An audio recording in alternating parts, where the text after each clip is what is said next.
Hello and welcome to Jamie's Football Chat. I hope you've all had a good week and you're all coping all right still in the lockdown. I think we're at 11 weeks of lockdown now, so everyone's keeping well. So yeah, as you can see, I thought I'd do another video today, and I've got my friend here, John Evans. Hello. And he's an avid Wolves fan. He has been for a long time, so I thought I'd get him down to talk about some of Wolves games against Manchester United first. So as I did my first sort of fan battle with Danny Oliver, which is really fun. This is the first one I've done in lockdown with a friend. So as it is the first one, I've got these stickers now, as you can see. So I will give John later on, leave it on your drive or something, this sticker you can put in your car or somewhere with Jamie's Football Chat on, so that's quite good.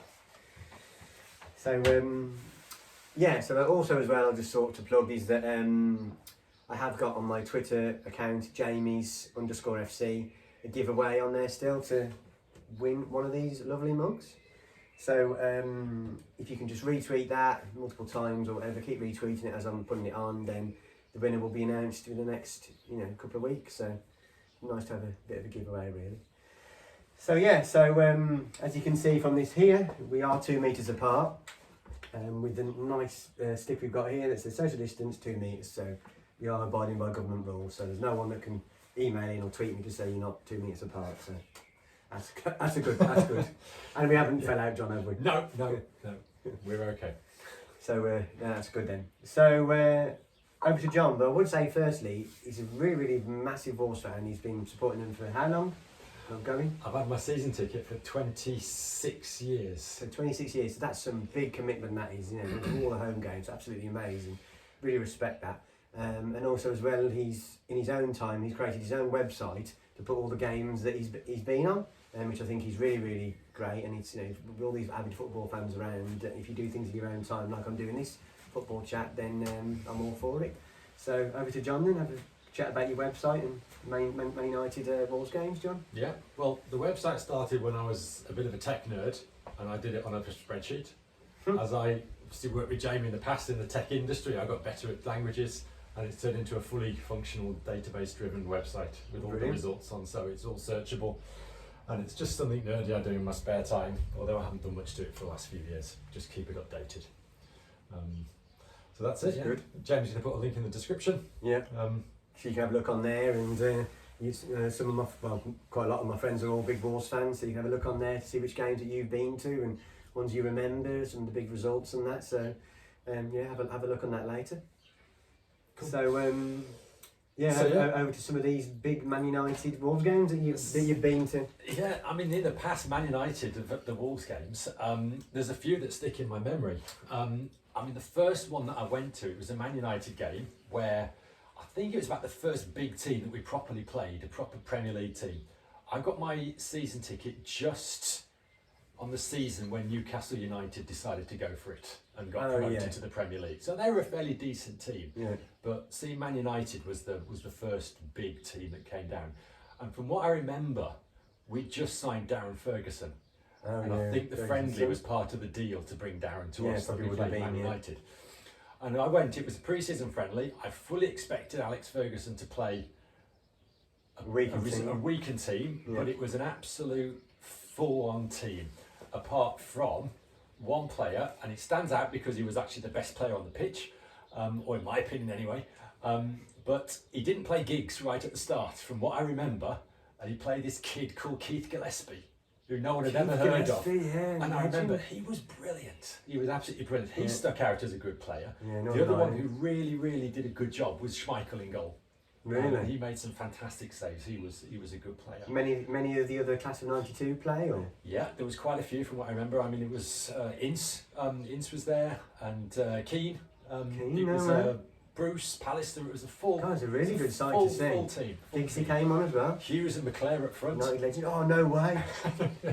So yeah, I expected to see a normal, just a reserve team, but it turned out to be the full-on Man United team. And it was an interesting game. I'll be honest, I had a feeling we lost 2-1, and I had to check on YouTube to see what happened. I found a video of it, and actually we took the lead with good old Bully. Stevie Bull. Nice ball through, which he chipped Schmeichel. No way. Nice one. Unfortunately, Ince then equalised, and it was an own goal for the winner for Man United. Oh, was so, it? Yeah. Oh, The sticker's now gone there you down. go, right. I think at the end of the day, We can't move now, so that's we it. can't move there. That's it. But at the end of the day, we are 2 metres apart, so that's all right. Yeah, so I remember that. I mean, that was the first proper Premier League team I saw play down the Molineux to see us play against. Although we did lose, I think we gave a good account of ourselves. The next time I saw Man United was in Wolves' single season in the Premier League when we went up via the playoffs, where we were absolute nailed on certainties for relegation from about January. Yeah. And I can't remember what it was. I think it was early in the new year. Man United came down, top of the league. I can We were remember that. bottom. And yeah, that game was quite special when Kenny Miller scored that goal.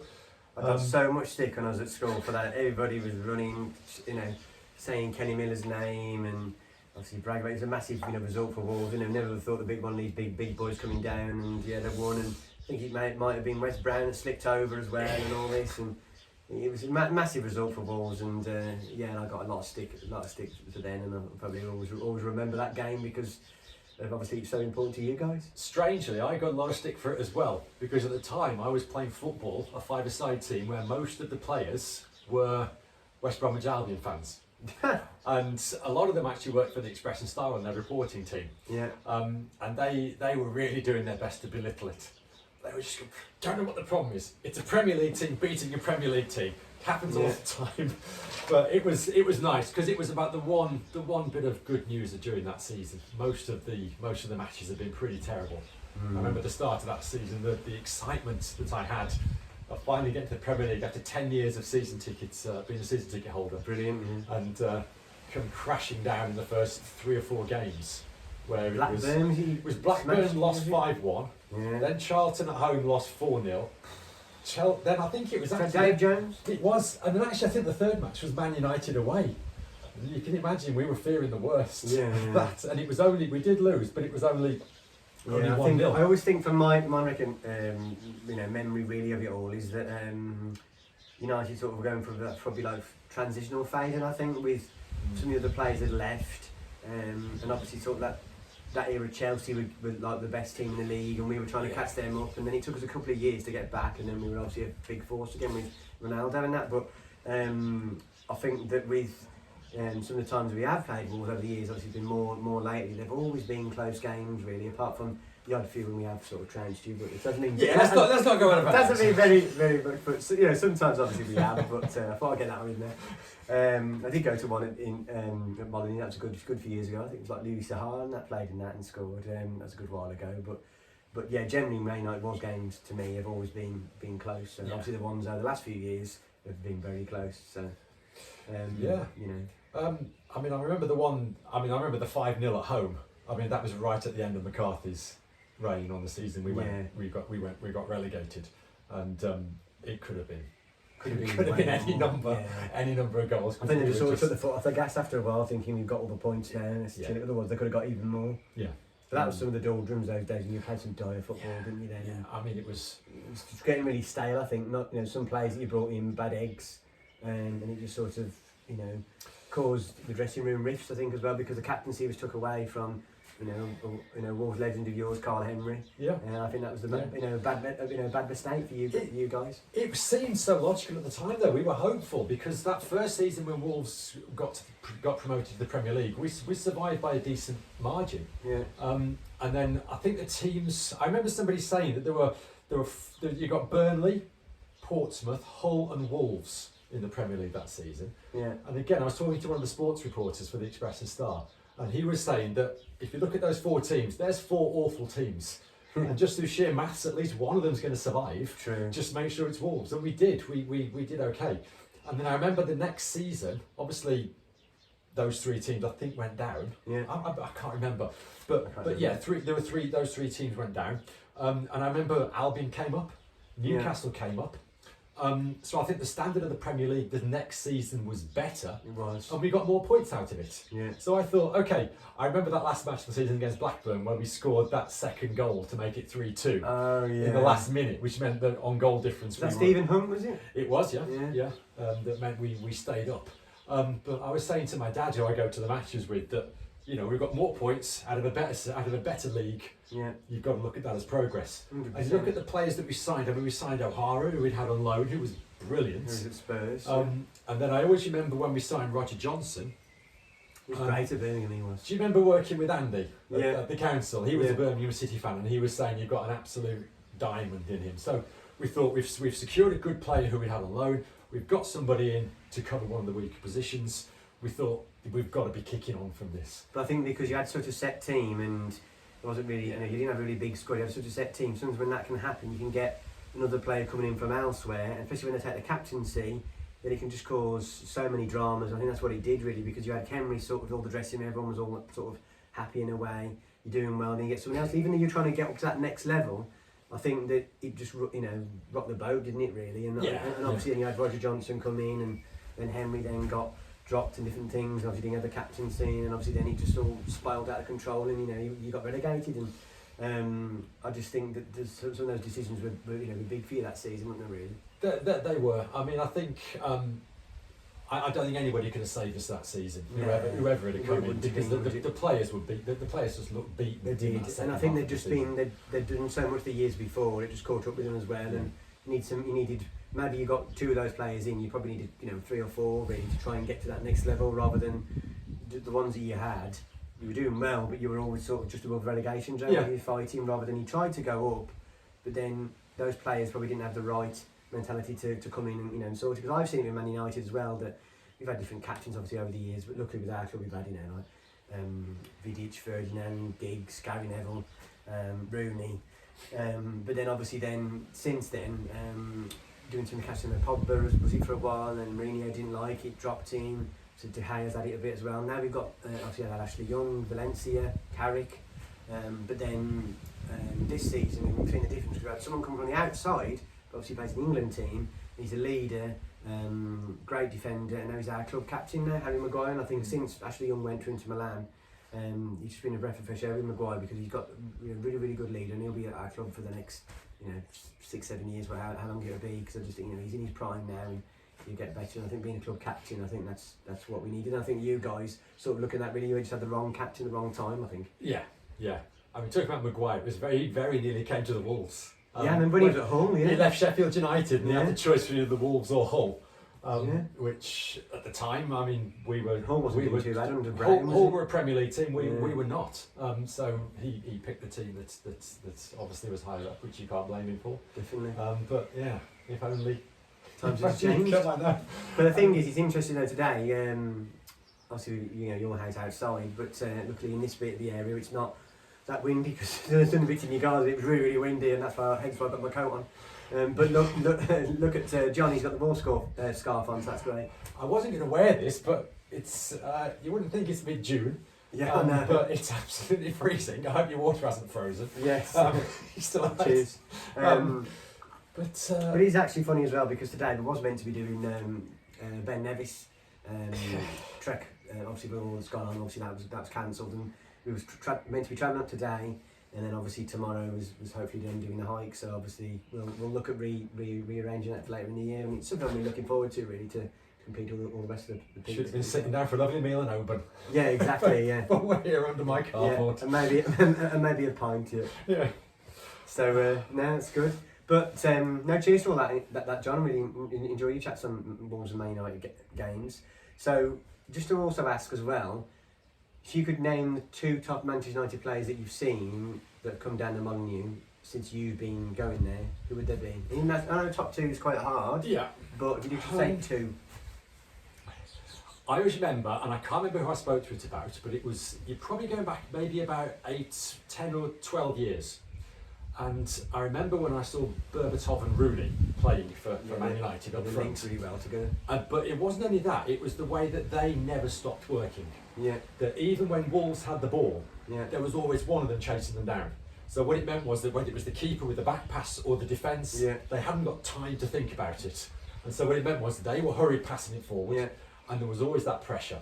Because I also say as well, sorry to interrupt, but with Berbatov, people have this perception of him being lazy and not really walking around, running round. You just heard John here say that he's one of the most hardest workers that was doing as a striker. So sometimes there's perception on the TV and that you get a different thing where you actually, when you're there, you can see the work that Berbatov did off the ball. So Yeah, I remember the off the ball work of Rooney and Berbatov. It was incredible. They never gave us a moment. And what it meant was we were hurried.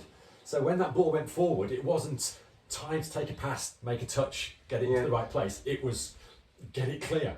Yeah. With obviously that's only going to lead to one thing against a quality team, which is it's coming right back again. Yeah. And the other player, well, I don't know, maybe I pick Rooney just because he's been there so long as one of the And players. obviously that's such a massive impact. He's leading goal scorer, always scored important goals, and I think over the years, at Molineux, he's played well, and obviously he's always shown up, hasn't he? Really? Yeah. So Yeah. he's always played well, and that. So no, two good choices. Eh? But actually, I'm not going to put Berbatov in there. There's somebody else, maybe a controversial one at the moment. Yeah. The one Man United player who I've seen recently, who I've thought quality player, Yeah. was Pogba. Really? Because maybe not so much this season because I actually missed the home game because I was on holiday. Yeah. But last season when we played you twice in the cup and the league, Yeah. Pogba when he was on the ball was composed. Yeah. The ball came to him. He never ever lost the ball. When Yeah. the ball I came to him. remember that one game. It was very much so that nobody could get the ball off him. No. And was that No. the game? Was that the game he missed the penalty? I think as well. I think And it was. we played really well that game, and Pogba was brilliant in midfield, and he just get a lot of stick as well. Didn't He does. But He's a I great think, player. I think both games were 2-1 to us in the cup and the league. But it was like every time he got the ball. Sorry to remind you. Right, yeah. Every time he got the ball, he would always do a touch, and he'd make a yard for Yeah. himself, and he'd play a good ball. Every ball that came to him was just perfectly passed. And I mean, I'm sure if you look at the stats, he may have given balls away. But when you can see somebody and actually focus on somebody, or a great player like that, who is It's true. consistently good on the ball, the only other player who I've noticed recently, not Man United, who did it absolutely perfectly, was when it was in the Championship. I think it was Lambert's last season. It was John Joe Shelby at Newcastle. Oh yeah. It's like every time he got the ball, he just held on to it, made that pass. Yeah. Always consistent with what he did. Mm. And yeah, I think things haven't worked out well for Pogba this year. But He's had a lot of big injuries as well. Yeah. They've been out for a long time, and I think now we've had this time away from football, he's going to be fit now, the same as Rashford. But United fans are getting a bit excited because they're thinking, well, with Bruno Fernandes and Pogba in the same midfield, it could really reignite Pogba into the player that we know he can be. I think that Pogba is going to be good when he's got someone next to him that is can complement him in that as well. So obviously when he was in the team when Zlatan was there, he had that really good season as well, because Zlatan's that great big player, big leader, and he helped Pogba as well. So I think Bruno next to him could be a big impact. yeah, it's a good sign of that Bruno Fernandes. Yeah, it looks absolutely brilliant. I remember when he came, I thought, how dare somebody other than Wolves sign a Portuguese Yeah, player? true. Yeah, Because we've Yeah. got a fair few. he haven't looks we? absolutely brilliant, and he's just been a breath of fresh air. He's been the sort of I think we had before the lockdown came, we were 11 matches unbeaten. So we're playing really well under him. He just sort of changed the whole team really. Yeah. So now cheers to those choices, John. That's